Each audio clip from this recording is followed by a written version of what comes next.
ਸਾਹਮਣਾ ਪਿੰਡ ਖੁਰਮ ਜੁਰੇੜਾ ਆਉਂਦਾ ਹੈ। ਇਹ ਖੁਦ ਯੂਨੀਅਨ ਕੌਂਸਲ ਦਾ ਦਰਜਾ ਰੱਖਦਾ ਹੈ। ਕਾਨੂੰਗੋਈ ਥਾਣਾ ਸਦਰ ਪਿੰਡੀ ਭੱਟੀਆਂ ਦੇ ਵਿੱਚ ਸ਼ਾਮਲ ਹੈ। ਇਹ 18ਵੀਂ ਸਦੀ ਦੇ ਵਸਤ ਵਿੱਚ ਖਰਲ ਕਬੀਲੇ ਦੀ ਜ਼ੈਲੀ ਸ਼ਾਖ ਹੈ।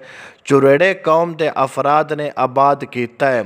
ਖੁਰਮ ਦਾ ਲਫ਼ਜ਼ ਨਾਲ ਦੇ ਪਿੰਡਾਂ ਨਾਲ ਵੀ ਲੱਗਦਾ ਹੈ। ਇਸ ਦੇ ਮਾਨੀ ਸਰ ਸਬਜ਼ ਸ਼ਦਾਬ ਹੋਣ ਦੇ ਨਾਲ ਉੱਚੇ ਟਿੱਬੇ ਨੂੰ ਵੀ ਆਖਿਆ ਜਾਂਦਾ ਹੈ, ਕਿਉਂ ਜੇ ਇਹ ਇਲਾਕਾ ਦਰਿਆ ਜਨਾਬ ਦੇ ਸਲਾਬੀ ਲਹਿਰਾਂ ਦੀ ਜ਼ਦ ਵਿੱਚ ਆਉਂਦਾ ਹੈ। ਇਸ ਵਾਸਤੇ ਦਰਿਆ ਦੇ ਨਾਲ ਅਕਸਰ ਕੱਚੀਆਂ ਆਬਾਦੀਆਂ ਉੱਚੇ ਟਿੱਬਿਆਂ 'ਤੇ ਆਬਾਦ ਨੇ। ਇਹ ਵੀ ਗਾਉਂ ਨਿਸਬਤ ਉੱਚੇ ਟਿੱਬੇ 'ਤੇ ਆਬਾਦ ਹੈ। ਇਸ ਵਾਸਤੇ ਇਸ ਦਾ ਨਾਂ ਖੁਰਮ ਜੁਰੇੜਾ ਹੈ। खुद जुरेड़ा कौम दे जद्दे अमजद जुरेड़ा हाया, जो डाडू का बेटा साहू दा पोता ते खरली दी 16वीं पुश्त विचों हाया।